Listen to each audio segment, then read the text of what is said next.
नमस्कार साथियों। आपने देखा होगा कि आपकी पेट्रोल की अगर बाइक है या फिर फोर व्हीलर है तो उसका माइलेज प्रभावित हुआ है। और आपने ये भी सुना होगा E20 का कॉन्सेप्ट चल रहा है आजकल, और सरकार आगे E20 के बिना E30 का कॉन्सेप्ट और कहीं ना कहीं E85 और E100 का भी कॉन्सेप्ट लेकर कुछ जगहों पर ये चीज़ें चर्चा में रही हैं। आपने सुना होगा इथेनॉल के बारे में, आपने सुना होगा ये क्या है ना। और इसकी जो चर्चा ही है, ये इसका आधार क्या है, किस कॉन्सेप्ट के बेस पे ये चीज़ें बात हो रही, हम इन्हीं सारी चीज़ों की बात करेंगे आज। तो एथेनॉल के बारे में बात करेंगे सबसे पहले, लेकिन थोड़ा सा हम अपने भारत के बारे में समझने की कोशिश करते हैं। आप रॉ मटेरियल समझते, रॉ मटेरियल में एक इम्पॉर्टेंट चीज़ आती है, वो क्या है,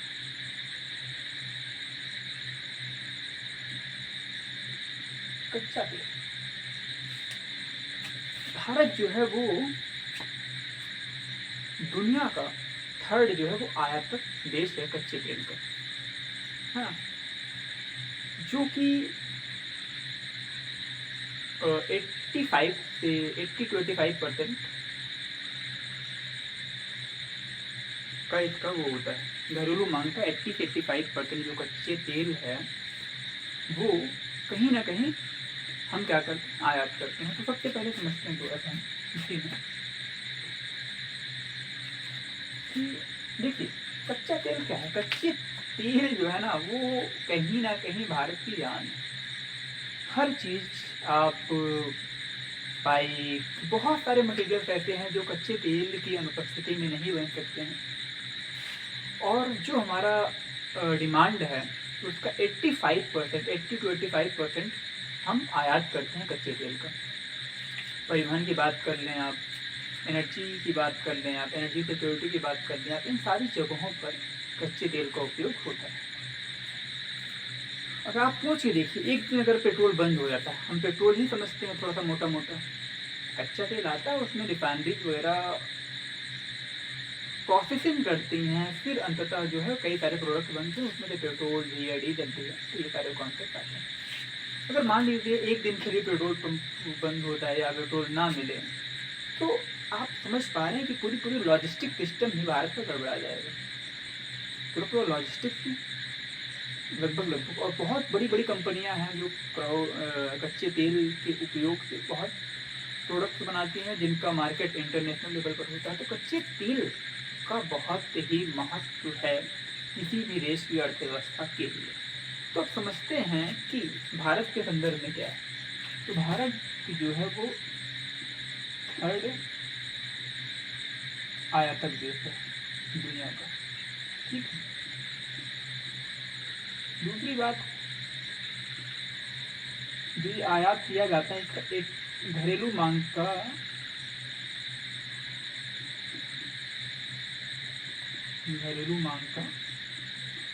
80-85% तक होता है। ये आप तो याद रखिएगा, ठीक है। तो इसका इफेक्ट क्या होता है, यदि हम कच्चे तेल का आयात कर रहे हैं विदेशों से, तो इसका भारत की अर्थव्यवस्था पर क्या प्रभाव पड़ता है। इसकी बहुत सारी प्रभाव पड़ते हैं इसका। अगर हम आयात कर रहे हैं तो स्वाभाविक सी बात है, रुपए का मूल्य ह्रास हो जाता है, मुद्रास्फीति बढ़ जाती है, फॉरेक्स घटने लगता है हमारा, और जो करंट अकाउंट डेफिसिट है वो भी बढ़ने लगता है, और डॉलर का बहिर्प्रभाव होता है। ये तो जो मोटा मोटा प्रभाव है वो हम देख पाते हैं अर्थव्यवस्था के कॉन्टेक्स्ट में। अगर ये कॉन्सेप्ट है, यानी इसका जो इफेक्ट है हमने वो भी बता दिया आपको, इसका इफेक्ट क्या है वो हमने बता दिया आपको, है ना। अब देखते हैं कि अगर ये इतना बड़ा मुद्दा है तो भारत सरकार कुछ इसके लिए कर रही है कि नहीं। क्योंकि अभी जो वर्तमान में आप हॉर्मुज की बात करते हैं या पश्चिम में जो चल रहे युद्ध की बात करें, तो एक मुद्दा बहुत ही जायज़ भी और चल भी रहा है एनर्जी सिक्योरिटी का, कि क्या भारत आत्मनिर्भर बन पाएगा, या क्या कोशिश कर रहा है भारत आत्मनिर्भर बनने के लिए, किस क्षेत्र में, ऊर्जा सुरक्षा के लिए, क्योंकि ऊर्जा सुरक्षा बहुत बड़ी आवश्यकता भी है क्योंकि अर्थव्यवस्था का आधार है, रीढ़ की हड्डी मान लीजिए आप। तो ऊर्जा सुरक्षा में ये बहुत बड़ा इंपॉर्टेंट रोल प्ले करता है। उसके लिए हमने इफेक्ट देख लिए थे, क्या क्या इफेक्ट है। वो मोटा मोटा हमने देखा कि रुपए का मूल्य है, फॉरेक्स है ना, फॉरेक्स रिजर्व का मूल्य रहेगा, करंट अकाउंट डेफिसिट बढ़ जाएगा, डॉलर का बहिर्प्रभाव हो जाएगा, ये सब हमने देख लिया। तो प्रश्न ये है, अगर इतना अहम रोल प्ले करता है कच्चा तेल भारत की अर्थव्यवस्था में, तो भारत सरकार क्या कर रही है, यानी भारत सरकार ने क्या क्या प्रयास किए हैं, तो हम इसको भी देख लेते हैं।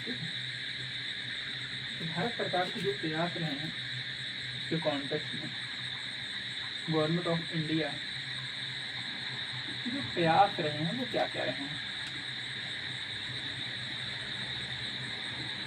तो अभी आपने बहुत सारे कॉन्सेप्ट सुने होंगे, रिन्यूएबल एनर्जी, नवीकरणीय ऊर्जा स्रोतों का, इलेक्ट्रिक व्हीकल की बात सुनते हैं आप, सोलर व्हीकल की बात सुनते हैं आप, तो बहुत सारी चीज़ें चल रही हैं, है ना। तो इन सारी चीज़ों की यानी हम जो हमारा एक है नवीकरणीय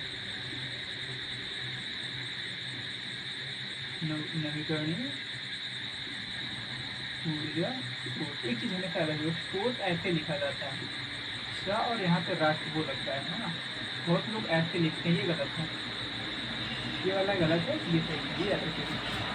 तो नवीकरणीय ऊर्जा स्रोत जैसे विंड एनर्जी है, हाइड्रो एनर्जी है, सोलर एनर्जी है, तो बहुत सारी एनर्जी हैं जो कहीं ना कहीं नवीकरणीय ऊर्जा स्रोत की श्रेणी में आती हैं। लेकिन इसके साथ कहीं ना कहीं कुछ चैलेंजेस भी हैं, इनको भंडारण करने की समस्या होती है। अगर हम सोलर एनर्जी की बात करें तो देखो, छोटे लेवल पर, घर के लेवल पर तो आप अगर अप्लाई करके देखेंगे तो काम चल जाता है, जो आप बैटरी लगाते हैं और काम चल जाता है। लेकिन अगर किसी भी देश की अर्थव्यवस्था को सप्लाई करनी हो एनर्जी की, तो वहाँ पर चीज़ें थोड़ा सा प्रॉब्लम क्रिएट करती हैं, भंडारण की समस्या है। और कहीं ना कहीं अब आप सोलर एनर्जी की बात करेंगे तो 50% का कॉन्सेप्ट हो जाता है, कभी दिन में है, रात में तो होगी नहीं, है ना, दिन में कभी बादल है, बहुत सारे कॉन्सेप्ट सामने आते हैं। दूसरा क्या है, इलेक्ट्रिक वाहन, इसी में ही मान लो आप नवीकरणीय में इलेक्ट्रिक वाहन का कॉन्सेप्ट है, और सोलर एनर्जी का कॉन्सेप्ट है, और विंड एनर्जी का कॉन्सेप्ट है। इलेक्ट्रिक व्हीकल्स का जो कॉन्सेप्ट चल रहा है, इलेक्ट्रिक वाहनों का कॉन्सेप्ट, हमारे पास चुनौतियाँ ये हैं कि इलेक्ट्रिक व्हीकल की पहली बात तो है कि अवसंरचना अभी उतना भारत में डेवलप नहीं है। चार्जिंग स्टेशन की बात कह दो, मेंटेनेंस की बात कह दो, रिसर्च एंड डेवलपमेंट की बात कह दो, ये सारे फैक्टर्स कह सकते हो आप। दूसरी बात है जो उसमें भाई इलेक्ट्रिक व्हीकल में भी तो उसके लिए बैटरी चाहिए। बैटरी जो उपयोग की जाती है उसमें लिथियम वगैरह कई तरह की बैटरीज होती हैं। लिथियम जो बैटरी होती है उसको कहीं आयात करना पड़ता है। तो एक तरफ ये कॉन्सेप्ट है उसमें, है, एक चैलेंज है उसमें ये सामने आता है। अब तीसरा कॉन्सेप्ट इसमें देख लेते हैं कि एक कॉन्सेप्ट सामने ये भी आता है कि एथेनॉल का। ये देखो, इसको तो कभी ऐसे भी लिख देते हैं, तो ये सारी चीज़ें थोड़ा सा प्रोनाउंसिएशन का प्रॉब्लम है, तो उसमें कोई दिक्कत नहीं है। ये वैसे शुद्ध है, और अल्कोहल ये है, और एथेनॉल ये है, ए है, ठीक, ये चीज़ है। तो जब हम एथेनॉल अब लिखेंगे आगे तो हम ऐसे लिखेंगे, ठीक, एथेनॉल के बारे में बात करते हैं। हाँ, एथेनॉल मिश्रण का कॉन्सेप्ट आता है कि जब हम पेट्रोल की बात ही कर रहे हैं तो क्या हम पेट्रोल में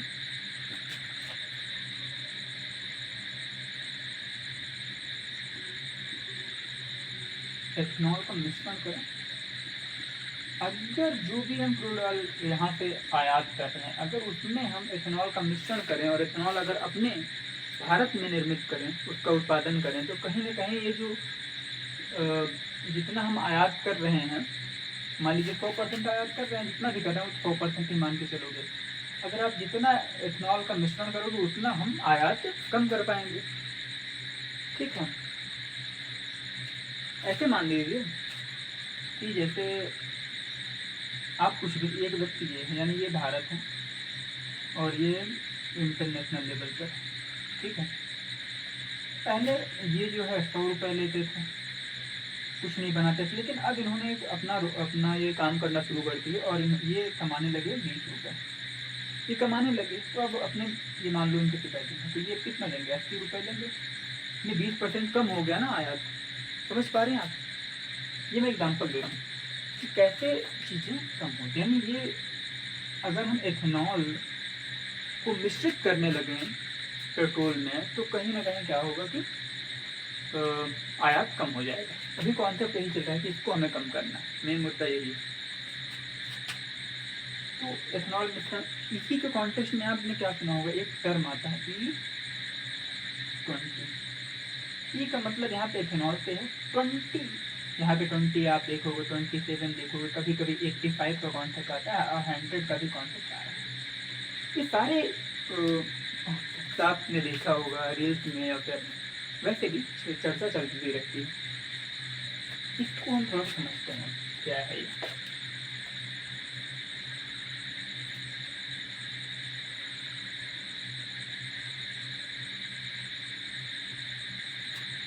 हमें समझना है E20, ठीक है।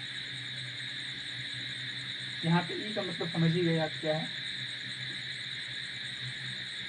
एथेनॉल। 20 का मतलब होता है 20%। समझते हैं थोड़ा सा इसको, अगर आपका मैथमेटिकल बैकग्राउंड है या नहीं। ठीक है, मैं जानता हूँ आपको पता है, फिर भी मैं थोड़ा सा इसको समझाने की कोशिश। मान लीजिए ये क्या है, आपके पास एक ये 100% यानी 1 लीटर का कॉन्सेप्ट है।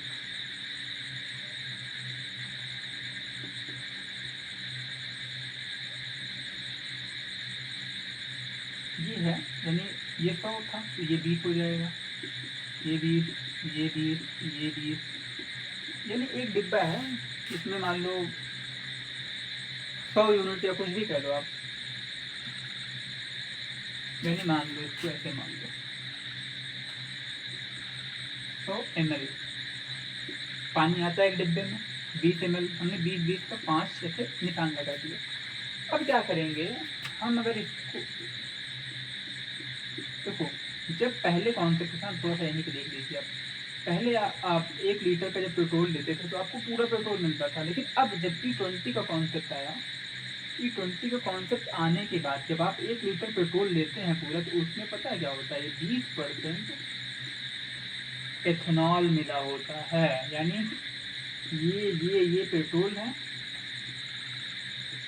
और ये 20% क्या है, एथेनॉल मिला हुआ है। आप समझ पा रहे हैं चीज़ को? 20% E20 का मतलब क्या है। अगर ये 100 हो जाएगा फिर एथेनॉल से ही गाड़ी चलेगी। 85 हो गया मान लो, कम से कम इतना, क्योंकि 20 ये हो गया 80 और 5 और मतलब इतना जो है, इतना एथेनॉल होगा, इतना यानी 15% क्या हो जाएगा, पेट्रोल हो जाएगा। आप समझ पा रहे हैं E20 का क्या मतलब है। हमने E20 का मतलब लगभग समझ लिया। अब ये प्रश्न आता है कि हम एथेनॉल का प्रयोग क्यों कर रहे हैं, और भी सारे में क्यों एथेनॉल ही क्यों, और भी क्या कोई कुछ हो सकता है। तो इसकी बात आती है एथेनॉल क्यों, एथेनॉल क्यों का जब कॉन्सेप्ट आता है यहाँ पे, तो पहली बात तो ये एक बायोफ्यूल है। बायोफ्यूल का मतलब ये होता है कि इसमें पॉल्यूशन, एक तो रिन्यूएबल होता है, दूसरा है पॉल्यूशन कम होते हैं। पॉल्यूशन कम होते हैं तो अभी जो चीज़ें चल रही हैं यही कॉन्सेप्ट आपको देखने को मिलेगा, लेकिन ओवरऑल अगर इस पर प्रॉपर रिसर्च हो और पॉल्यूशन डायरेक्ट इनडायरेक्ट अगर कैलकुलेट किया जाए तो उसका एक अलग स्टैटिकल वैल्यू आएगी, वो हम अभी बात नहीं करेंगे। लेकिन अगर मोटा देखें तो फिर क्या होता है कि इसमें पॉल्यूशन कम होता है। पॉल्यूशन कम होता है तो एयर पॉल्यूशन कह लो, हम वो कई कॉन्सेप्ट से बेसिकली हम क्या बात करते हैं, एयर पॉल्यूशन की ही बात करते हैं। दूसरा क्या है, गवर्नमेंट ने 2018 में गवर्नमेंट ने एक राष्ट्रीय जैव ईंधन नीति लाई है ना, राष्ट्रीय जैव ईंधन पॉलिसी लेके आई थी 2018 में, और इसी को 2022 में इसको संशोधित करके एक टारगेट रखा गया कि E20 E20 का जो लक्ष्य है वो हम 2030 तक प्राप्त करेंगे। यानी जो नीति थी उसमें 2022 में संशोधन किया गया और ये टारगेट रखा गया कि E20 को, यानी हम पेट्रोल में 20% एथेनॉल मिलाने का जो हमारा टारगेट है वो हम 2030 तक प्राप्त कर लेंगे। लेकिन हुआ क्या कि इसे हमने 2025-26 तक ही कंप्लीट कर लिया है टारगेट। अब भारत सरकार का कुछ टारगेट है कि लगभग E27 2030 तक प्राप्त किया जाए। तो ये कॉन्सेप्ट चल रहा है। इसमें एक कॉन्सेप्ट, अब हम आगे बढ़ने से पहले अभी हमने क्या क्या देख लिया, आप समझ पा रहे हैं। हमने कच्चे तेल की बात की। कच्चे तेल के आयात को कम करने के लिए, यानी एनर्जी सिक्योरिटी, मेन मुद्दा वही कि एनर्जी सिक्योरिटी बनानी है, आत्मनिर्भर बनना है हमें। तो उसके लिए हम क्या कर रहे हैं, कुछ अल्टरनेट ढूंढ रहे हैं जिनको हम भारत में ही बना सकें। तो उसमें हमारे सामने क्या निकल के सामने है, इथेनॉल एक ऐसा सब्सटेंस कह लो, पदार्थ कह लो, जो हमारे सामने निकल कर आ रहा है। उसके लिए बहुत सारी कंडीशन हमने देखी, क्या क्या जिम्मेदार रही हैं। अब थोड़ा सा और देखते हैं।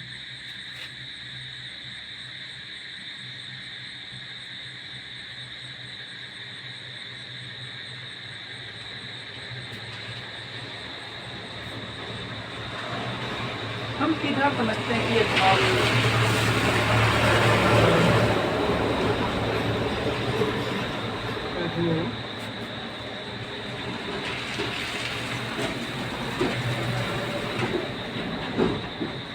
अब सीधा हम समझते हैं इसका लाभ क्या है। अब हमें उत्पादन तो करना ही करना, इसके लाभ क्या है ना, हम ये समझ लेते हैं। लाभ समझने के लिए सबसे पहले ये बायोफ्यूल है। बायोफ्यूल, दूसरी बात इसमें जो वो है ना, ऑक्सीजन होने के नाते ये ज्वलनशील है।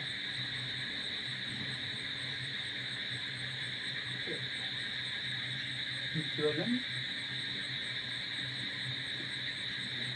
है, बायोफ्यूल है, तो यानी पॉल्यूशन इससे कम होगा। ये मतलब पॉल्यूशन, ठीक है, पॉल्यूशन इससे कम होगा। और कहीं ना कहीं इसको हम पेट्रोल में मिला भी सकते हैं। ये भी एक कॉन्सेप्ट है। अगर ये मिल ही ना सकता हो, अगर इसकी जो केमिकल या फिजिकल प्रॉपर्टीज थी अगर उसके अकॉर्डिंग ये पेट्रोल में ना मिलता तो इतनी बड़ी मुद्दा ना हो पाता, हम इसके बात नहीं कर पाते थे। लेकिन ये पेट्रोल में मिल भी जाता है। इसका जो ऑक्टेन होता है ना, ऑक्टेन नंबर होता है, ऑक्टेन नंबर वो समथिंग 108 के करीब होता है। ऑक्टेन नंबर जितना मैक्सिमम होता है किसी भी सब्सटेंस का, उतना ही ज़्यादा वो इफिशियंट होता है किसी भी इंजन में या फिर कोई भी पार्ट है उसमें नॉकिंग कम कर देता है। नॉकिंग कम करने का मतलब ये होता है कि अगर इस सब्सटेंस को आप उस इंजन में उपयोग करोगे तो जो खटखट की आवाज़ है वो कम आएगी। ये एक इम्पॉर्टेंट इसका प्रॉपर्टी है। और भी बहुत सारी प्रॉपर्टीज़ हैं। जो मेन मुद्दा था, हमने शुरू में बात की कच्चे तेल के आयात के लिए, तो इससे क्या होगा, कच्चे तेल पर जो हमारी आत्मनिर्भरता है वो लगभग 20% कम हो जाएगी। क्योंकि अभी हम E20 का प्रयोग कर रहे हैं। अगर E20 का प्रयोग कर रहे हैं तो 20% कम हो जाएगा, क्योंकि 20% हम एथेनॉल ब्लेंडिंग कर रहे हैं उसमें।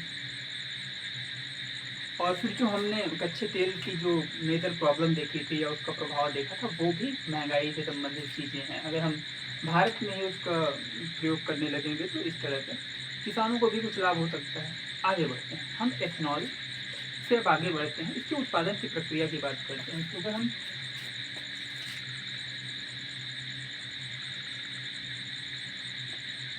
हम इसके प्रोडक्शन की बात करते हैं तो दुनिया में USA पहले नंबर पे आता है, जो कि दुनिया का 50% उत्पादन करता है। और इसमें जो फीड स्टॉक है, यानी कच्चा माल कह लो आप, वो क्या है, मक्का है। यानी USA 50% पूरी दुनिया का एथेनॉल, यानी दुनिया में जितना भी, मान लो दुनिया में सब देश मिलाकर 100 लीटर एथेनॉल उत्पादित करते हैं, तो उसमें से 50% केवल USA जो है वो उत्पादित करता है। बाकी 50% में सारे। दूसरे नंबर पर कौन आता है, ब्राज़ील आता है। दूसरे नंबर पर कौन आता है? ब्राज़ील आता है। ब्राज़ील किससे बनाता है? तो ब्राज़ील जो उत्पादन करता है वो गन्ने से। और तीसरे नंबर पर आता है भारत। ठीक है, तीसरे नंबर पर आता है भारत। भारत गन्ने से, चावल से, मक्के से भी जो है वो प्रोडक्शन करता है एथेनॉल का। अब अगर भारत गन्ने, चावल और मक्के तीनों से प्रोडक्शन करता है तो हम यहाँ पर कुछ समझने की कोशिश करते हैं कि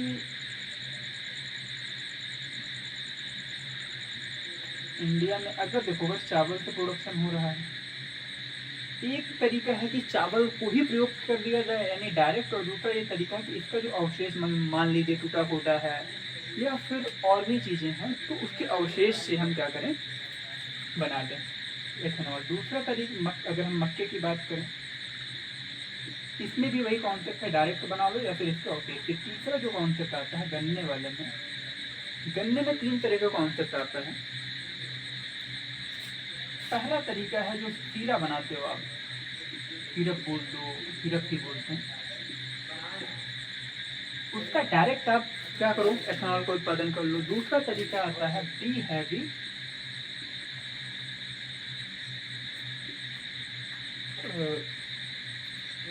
मोलासेस। इसमें क्या होता है, बी हैवी मोलासेस में होता है गन्ने से आप सिरप बनाते हो। गन्ने से क्या बनाते हो आप, सीरा कह लो या सिरप कह लो, आप वो बनाते हो और इससे फिर आप क्या करते हो, एथेनॉल का निर्माण करते हो, यानी एथेनॉल का प्रोडक्शन करते हो।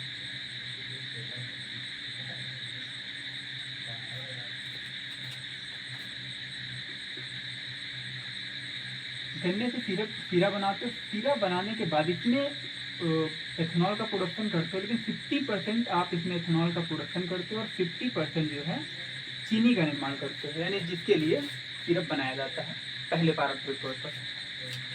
और जब हम तीसरा कॉन्सेप्ट इसमें बात करने की कोशिश करते हैं तो सी हैवी मोलासेस होता है, यानी यही वाला कॉन्सेप्ट। इसमें क्या किया जाता है, इसमें गन्ने से सिरप बनाई जाती है, फिर उससे चीनी बनाई जाती है और जो लास्ट में अवशेष बचता है, यानी हम क्या करते हैं, गन्ने से सिरप बनाते हैं और फिर उससे चीनी बनाते हैं और लास्ट में जो अवशेष बचता है, यानी जो चीनी बनाने के बाद भी जो प्रोडक्ट बच जाते हैं, जो रॉ मटेरियल बच जाता है,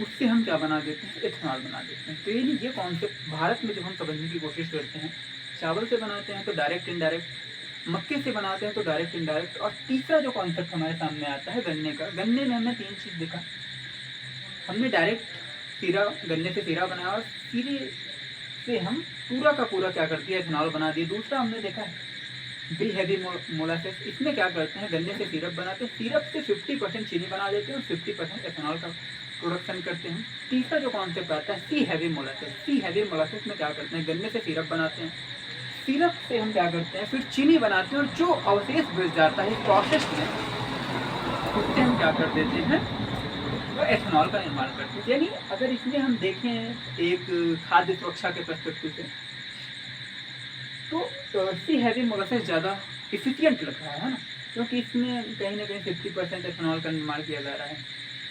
और लेकिन ये क्या है, ये अवशेष से बनाया जा रहा है। हमने ये देख लिया कि भारत में जो उत्पादन होता है वो किस तरह से होता है। एक कॉन्सेप्ट आता है इसमें,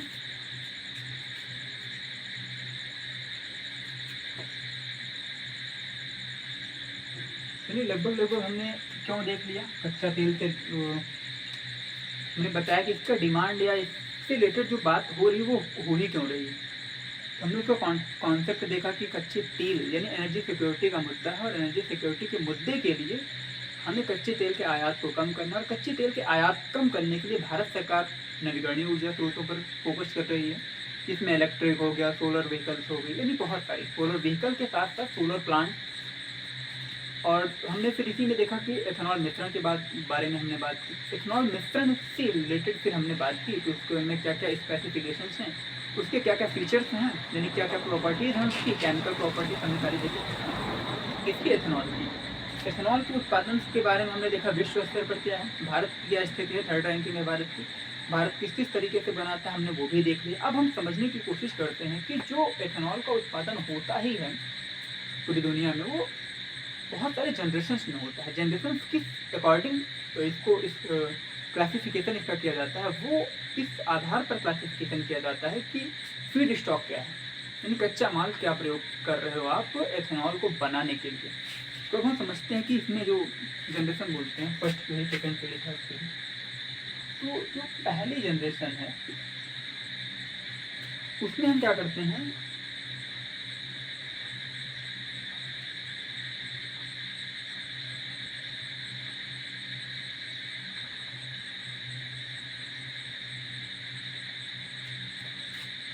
तो इसमें ऐसे हम एक चार्ट तरीके में बना लेते हैं। फर्स्ट जनरेशन में हम क्या करते हैं, जो कच्चा माल होता है उसमें हम खाद्य पदार्थों का उपयोग करते हैं, नहीं डायरेक्ट चीज़ों के, मान लो चावल है, मक्का है, उसके डायरेक्ट, उसके ऑफिस से नहीं, यानी जो हम खाद्य पदार्थ है उन्हीं का हम उपयोग करते हैं ना। खाद्य पदार्थ या खाद्य फसलें कह लीजिए, खाद्य फसलें पड़ी ज़्यादा बेहतर है। पदार्थ में तो बहुत सारी चीज़ें हैं, लेकिन खाद्य फसलें, इसमें जो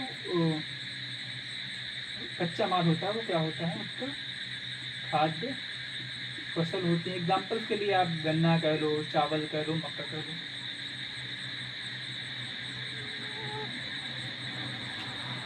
दूसरा जो सेकंड जनरेशन है उसमें अवशेष आते हैं, इन्हीं के अवशेष से बनाया जाता है। एग्जाम्पल के लिए आप चावल यानी धान की पराली, आप जानते हैं पराली जलाई जाती है, वो कॉन्सेप्ट हो गया, यानी कृषि के अवशेष और भी चीज़ें हो गई, टूटे फूटे चावल हो गए, या फिर मकाई की जो मकाई का प्रोडक्ट ले देने, उसके जो उसमें जो खाने वाला प्रोडक्ट होता है, जब उसको आप निकाल लेते हो तो उसका जो बाद में उसकी जो कवर पार्ट होता है, जो भी आप उसे कह लीजिए, अभी मुझे नाम नहीं आ रहा है कंफर्म क्या कहते हैं उसे बैग्स वगैरह भी बनाई जाती हैं, लेकिन उसी से हम क्या कर सकते हैं, उसी से हम एथेनॉल का भी निर्माण कर सकते हैं। जो और क्या हो सकता है, चावल की भूसी है उससे भी निर्माण किया जाता है। साथ ही साथ जब हम तीसरी जनरेशन की बात करते हैं, इसमें थर्ड जनरेशन में निर्माण करने के लिए जो इसमें फीड स्टॉक होता है या कच्चा माल होता है, वो सूक्ष्म जीव होते हैं, माइक्रो ऑर्गेनिज्म के माध्यम से एथेनॉल का निर्माण होता है। एग्जाम्पल्स के तौर पर देखें तो शैवाल का प्रोडक्शन किया जाता है और उससे हम क्या करते हैं, फिर एथेनॉल का निर्माण करते हैं। और जो तीसरा प्रोसेस है जनरेशन 3 में, इसे हम बोल देते हैं न्यूट्रल एनर्जी, यानी इसमें जितनी एनर्जी हम शैवाल के निर्माण में या एल्गी के निर्माण में लगाते हैं, उतना ही हम उससे प्राप्त भी कर लेते हैं एथेनॉल के निर्माण से। और जो यहाँ पे दूसरा जनरेशन है, इसको हम पॉजिटिव नेट एनर्जी बोलते हैं। इसमें होता क्या है कि जब पॉजिटिव इसलिए कह रहे हैं क्योंकि जब आप किसी भी अवशेष जो खाद्य फसलें हैं उनके अवशेष से जब आप बना रहे हो एथेनॉल, तो कहीं ना कहीं उनका जो अवशेष वो तो पहले ही यूजलेस रहा है ना, लेकिन उस यूजलेस प्रोडक्ट को भी या उस यूजलेस पार्ट को भी जब आप एथेनॉल के उत्पादन में लगाते हो तो उससे क्या होता है, नेट एनर्जी पॉजिटिव सामने निकल कर आती है। लेकिन जब आप पहली जनरेशन में बात करते हो, पहली जनरेशन में नेट एनर्जी निगेटिव आती है, क्योंकि जो खाद्य फसलें हैं इनके निर्माण यानी इनके उत्पादन के लिए क्या देखना, इनके उत्पादन में आप देखोगे तो बहुत सारी एनर्जी लगानी पड़ती है। आप एनर्जी या फिर आप कह लो कि जो उसमें नेट इनपुट देते हो वो बहुत ज़्यादा होता है, उसके अकॉर्डिंग जो हमें मिलता है। इसीलिए चैलेंजर भारत में क्या सामने निकल कर रहे हैं, चैलेंजर यही है कि भारत जो है वो पहली जनरेशन के माध्यम से एथेनॉल का निर्माण करता है यानी प्रोडक्शन करता है, इसीलिए खाद्य सुरक्षा से संबंधित भी चैलेंजेस आने शुरू हो जा रहे हैं। एक तरफ यही तो बात कर लेते हैं हम ना, अगर भारत पहली जनरेशन के माध्यम से एथेनॉल का प्रोडक्शन करता है तो खाद्य फसल डायरेक्ट जा रही है। इससे हो क्या रहा है पता है, अभी इसमें प्रोडक्शन चल रहा है तो बहुत बड़ी बड़ी कंपनियां डायरेक्ट जो है वो कच्चा माल किसानों से ले लेती हैं। तो इससे क्या होगा, तो बहुत सारे लोग पहले दाल भी उगाते थे, बहुत सारी फसल उगाते थे, वो अब सीधा क्या कर रहे हैं, मक्के या फिर ऐसी फसलें उगा रहे हैं जिससे वो डायरेक्ट वो बेच सकें और इथेनॉल कंपनियों को बेच कर उनको मुनाफा हो सके। तो इससे क्या होता है कि दाल वगैरह, और भारत फिर अब इंडोनेशिया वगैरह से भी दाल का आयात करता है। तो ये भी हमें देखना होगा। हमने ये देख लिया। चौथा क्या होता है इसमें, इसमें फोर्थ जनरेशन में जीएम मॉडिफाइड होता है, जेनेटिकली मॉडिफाइड क्रॉप या कुछ भी कह लीजिए आप, उसके माध्यम से हम क्या करते हैं, एथेनॉल का उत्पादन करते हैं। यहाँ तक आपको समझ में आया। आगे हम बढ़ते हैं कि इसके लाभ क्या है। लाभ तो हम पर्यावरण प्रदूषण कम होगा। अभी रिसर्च प्रॉपर चल रही है कि और भी चीज़ें क्या क्या इसके पॉल्यूशन हो सकता है। तो मोटा मोटा अगर हम कहें तो पॉल्यूशन अपेक्षाकृत कम होगा। दूसरी बात है आयात निर्भरता कम होगी इससे। तीसरी बात है कि कृषकों की आय में वृद्धि होगी। कृषकों की आय में वृद्धि होगी, इसका मतलब क्या है कि देखो, गन्ने की अवशेष अगर बनाया जाएगा तो फिर गन्ने का उत्पादन होगा, गन्ने के उत्पादन से उसका जो अवशेष बचेगा उससे इथेनॉल प्रोडक्शन होगा। तो फिर गन्ने का उत्पादन बढ़ेगा तो कृषकों की आय बढ़ेगी। दूसरी बात है जो चावल है, मक्का है, इससे रिलेटेड जो भी चीज़ें हैं उनका उत्पादन करेंगे तो किसानों को लाभ होगा ही होगा। रोजगार के अवसर डेवलप होंगे, क्योंकि इस तरह के बहुत सारे प्लांट्स का निर्माण किया जाएगा और प्लांट्स के निर्माण के माध्यम से रोजगार की स्वतः ही रोजगार के अवसर निर्मित होंगे। और ईंधन का जो बेसिक्स है, हमारे पास बहुत सारे, हमारे पास इलेक्ट्रिक से संबंधित चीज़ें हो जाएंगी, हमारे पास एथेनॉल भी एक ईंधन के रूप में सामने आएगा, और फिर पेट्रोल, डीजल और सारे जो भी हैं वो हैं ही। और एक तरीके का ये जो है, जो हमारे पास अवशेष बच जाते थे फसल के, उससे क्या कर रहे हैं, हम एथेनॉल का निर्माण कर रहे हैं। तो ये चक्रीय अर्थव्यवस्था के लिए भी एक इम्पॉर्टेंट रोल प्ले करता है। चैलेंजेस क्या सामने आते हैं? चैलेंजेस खाद्य संकट का चैलेंजेस है, क्योंकि भारत, हमने बात करी थी कि भारत सबसे ज़्यादा जो है, यानी सबसे ज़्यादा कहने से मतलब ये है कि अधिकांश मामले में भारत पहली जनरेशन के माध्यम से, यानी डायरेक्ट फसलों, यानी खाद्य फसल के माध्यम से ही हम एथेनॉल का प्रोडक्शन करते हैं। इसलिए खाद्य सुरक्षा का मुद्दा है, बढ़ती हुई पॉपुलेशन और उनको उस तरह से फूड प्रोवाइड करा पाना अपने आप में एक अहम मुद्दा है। तो खाद्य सुरक्षा चैलेंजेस हो जाएगी। दूसरा है कृषि में जल संकट की बात है। गन्ना, चावल, ये सारी चीज़ें बहुत ही ज़्यादा जल को, इनके जब हम इनकी खेती करते हैं तो बहुत सारा जल इनको देना पड़ता है। उसके बाद 1 किलो चावल, आप सर्च कर लीजिएगा कितना ज़्यादा 1 किलो चावल और 1 किलो गन्ने के उत्पादन में कितना जल की खपत होती है, आपको मिल जाएगा डाटा। आत्मनिर्भरता की बात करते हैं, चुनौतियां हैं। हम क्या खाद्यान्न, हाँ, इसमें इकोनॉमिक सर्वे में इस बात को उठाया गया है कि अगर हम आत्मनिर्भरता की बात कर रहे हैं तो खाद्यान्न की आत्मनिर्भरता की बात करें कि एनर्जी सिक्योरिटी की, क्या हम कहीं ना कहीं एनर्जी सिक्योरिटी के कारण अपनी खाद्यान्न सुरक्षा को चुनौती तो नहीं दे रहे हैं? एक ही मुद्दा हो सकता है। और फिर आजकल आप सुने होंगे, जो हमने शुरू में जहाँ से हमने बात ही उठाई थी, माइलेज कम हो रहा है, इथेनॉल क्यों हो रहा है, क्यों वगैरह, तो हमने समझ ही लिया कारण क्या है। माइलेज से रिलेटेड कुछ बात है, हाँ, लगभग है, फैक्ट आप चेक कर लीजिएगा। 1% 4 व्हीलर में कुछ ऐसा है, 1 या 2% कुछ ऐसा है, चेंज कम हो जाती है। ऑथेंटिक डाटा आपको चेक कर लीजिएगा, गूगल पर डाल दीजिए कि माइलेज कितना % कम हो जाएगा E20 में, वो आपको डाटा मिल जाएगा। लेकिन हाँ, माइलेज कम होता है स्वाभाविक। दूसरी बात ये भी है कि स्टार्टिंग की समस्या देखने को मिलती है। स्टार्टिंग की समस्या क्यों देखने को मिलती है? क्योंकि जो एथेनॉल है उसका जो नेचर है वो थोड़ा सा एसिडिक है, यानी अम्लीय है। जब हमारे इंजन और असेंबली पॉइंट, पूरा का पूरा जो इंजन का मेन बॉडी होती है, जिसे बोल देते हो आप, उसका जो पूरी असेंबली हुई है वो प्रॉपर केमिकल जो फ्यूल होता है, उसको फ्यूल की नेचर के हिसाब से ही वो सारे मेटल्स यूज किए जाते हैं, या वो रॉ मटेरियल यूज करके उसकी डिज़ाइनिंग की जाती है प्रॉपर, कि कौन सा मेटल किस तरीके से रेशियो होता है प्रॉपर, उस तरीके से उसको बनाया जाता है। कहीं कहीं पर रबर्स वगैरह का भी इस्तेमाल किया जाता है। तो एथेनॉल का जो अम्लीय प्रकृति है वो कहीं न कहीं इरोजन का कारण बन रही है इंजन में, या फिर अगर कोई प्लास्टिक की या रबर की पाइप है तो उसको अंदर से काट के, तो इससे इंजन में प्रॉब्लम हो सकती है, इंजन चोक कर सकता है। दूसरी बात है, स्टार्टिंग में प्रॉब्लम आ सकती है, जंग लग जाएगा तो प्रॉपर स्टार्टिंग होने में प्रॉब्लम हो सकती है। तो ये सारे मुद्दे आपके सामने निकल कर आते हैं।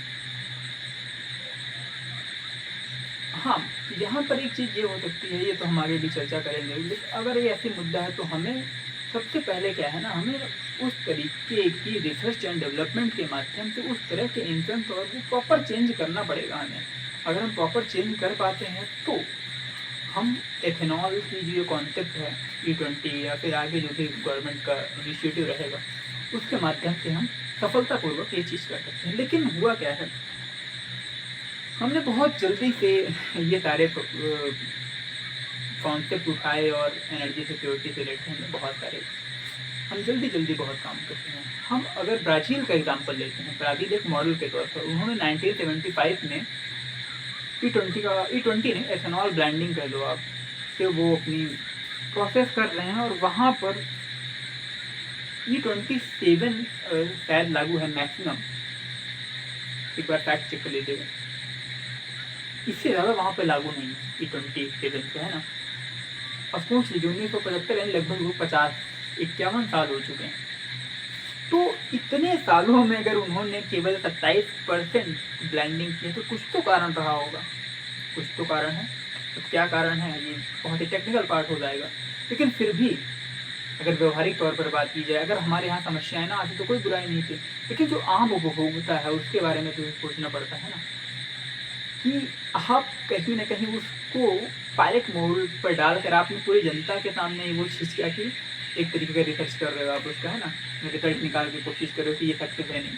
ये एक लैब की बात होती है, लैब में प्रॉपर टेस्टेड होना चाहिए, फिर जाके हम मार्केट में उतारें, क्योंकि आम जनता इतनी कैपेबल नहीं है जितना आप सोचते हैं।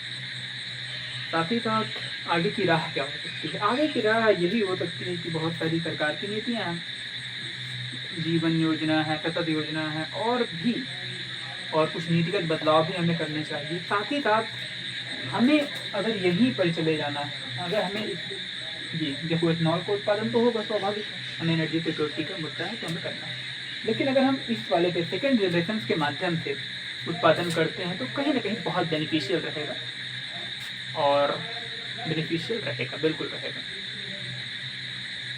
मोटा अगर हम ऊपरी सतह पर बात कर रहे हैं तो, लेकिन अगर यहीं पर मुद्दा उठ जाए कि भैया ये बेनिफिशियल रहेगा कि नहीं, इसके लिए खाद्य अवशेष का निर्माण, इसको जब अभी जितनी भी भूमि है वहाँ पर एग्जाम हो ही रहा है, तो इसका जो अवशेष है उसको उपयोग करना और एक चैलेंजिंग पॉइंट है।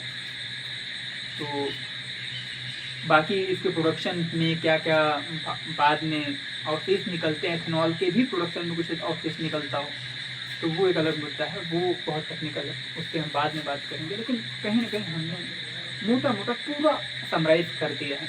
तो शुरू में हमने अब माइलेज की बात की थी और भी समस्याओं की बात की थी, हमने प्रॉपर देख लिया एथेनॉल की डिमांड क्यों है, एथेनॉल ब्लेंडिंग क्या है, E20 क्या है, E85 क्या है, E100 क्या है, ये सारी चीज़ें हमने बात कर ली, और एथेनॉल ही क्यों ये भी हमने बात कर ली। तो कहीं ना कहीं ये चर्चा यहीं पर समाप्त करते हैं।